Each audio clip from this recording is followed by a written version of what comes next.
Ko tata te tekau wiki I te ngarohanga o Audrey Gibson. He kuia Pākehā e 82 tau tōna pakeke. Ko tōna ngarohanga he kaupapa kua kaha pūrongotia I roto I ngā wiki nei. Aha kua kei te pauhaere te wā, kei te orotonu te manoko I roto I ana mokopuna Māori, kāre anō kia timu te tai ki tō rātou kuia. Nana tree, where could you be? He waiata nāna tonu I tito mō tōna kuia kua ngaro I te tirohanga kanohi. Just distraught, you know, it's like we've lost something inside us. She was a monarch of our family. E rimara I mua I tōna huritau e waru te kaumārua I puta a Audrey Gibson, ara a Nana G I tōna whare I kirikiriroa.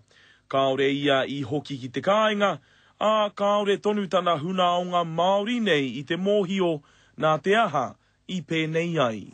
We as a family cannot grieve. We can't go to a cemetery and put flowers down and have a bit of a kōrero to Nana and things like that. We just got nowhere to go.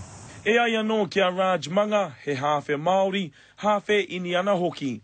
No te ngarohanga o te kuia Pākehā nei, kua marama ke ia ki tōna taha Māori. I tuku paunamu ia me tōna whānau ki te awa o Waikato, mo te tūpono, kei roto rā, tōna hungarei. We had one mishap last week which somebody yelled out through the car window and said, "Oh, your grandmother's dead, you're wasting your time."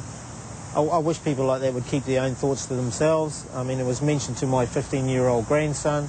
He aha koa te iti o te kino, kei te makuru tonu mai te aroha o te iwi.